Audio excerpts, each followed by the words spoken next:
آج ہمارے عمل دیکھ کر کون حضور کی طرف آئے گا؟ وہ کہے گے جو ابھی ابھی ناموس رسالت پر بات کر رہا تھا، اذان ہوئی تو حضرت نے خود انگوٹھے نہیں چومے جی، اور صلاۃ و سلام کے فضائل بیان کرتے کرتے میں نے دیکھا کہ خود حضرت نکل کر جا رہے تھے۔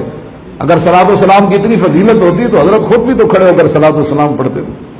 اور ادب اتنا بتا رہے تھے کہ صحابہ کرنا رؤوسہم الطیر، جیسے کہ ان کے سروں پر پرندے بیٹھے۔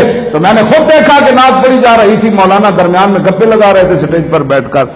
صحابہ تو جب یہ کہیں کہ ہمارے بزرگوں نے لکھا جیسے حضور کی ظاہری حیات میں ادب ضروری ہے نا، فواجب علی کل مومن، امام تقی الدین سبکی فرمایا فواجب علی کل مومن متى ذکر اللہ ذکر عنده یخفى ویخشى ویتوکر ویسکن من حرکته ویاخذ فی ہیبتی واجلالی بما كان یاخذ به نفسه لو كان بین یدیہ ویتعذب بما عذب اللہ به۔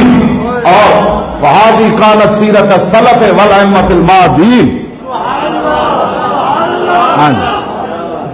وتعذیر بالمبالغۃ فی نصرتہ واعانتہ۔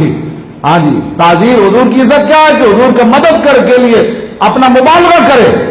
وعادت الصحابۃ فی ذلک المبالغہ، فرمایا صحابہ کی عادت یہی تھی کہ حضور کی مدد کرنے میں، حضور کی تعظیم کرنے میں، حضور کی نصرت کرنے میں مبالغہ کرتے تھے۔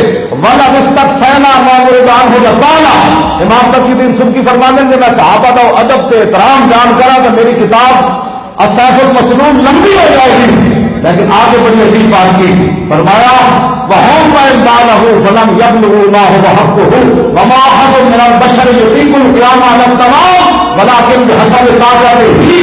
فرمایا کہ میں اگر صحابہ کے وہ ادب احترام بیان کروں تو کتاب میری لمبی ہو جائے گی۔ وَهُمْ وَإِنْ بَالَغُوا، فرمایا اگرچہ انہوں نے رسول اللہ کا پیشاب مبارک پی لیا، تیبند باندھ کر سمندروں میں گھوڑے ڈال دیے، تیبند باندھ کر لاکھوں کے لشکر میں چلے گئے، 70 زخم لگنے کے بعد حضور نے فرمایا چلیے، تو کہا بھی چلیے، چاروں رشتے چلے گئے تو خاتون نے بھی کہا تم نے مصیبت بات جلل، یہ سارے کام انہوں نے کیے، لیکن اس کے باوجود فلم یبلغ ما هو حقہ، فرمایا لیکن صحابہ بھی حضور کا حق ادا نہیں کر سکے۔ وما احد من البشر یطیق القیام علی التمام، تو فرمایا کائنات میں پھر اور کون امتی ہے جو حضور کا حق ادا کر سکے؟ تو کیا صحابہ نہیں ادا کر سکے تھے؟ اسی ہاتھ پہ ہاتھ دھر کے بیٹھ جائیے؟ نہ فرمایا ولیکن بحسب طاقتہ، فرمایا جتنا بھی کوئی محبت کا اظہار کر سکتا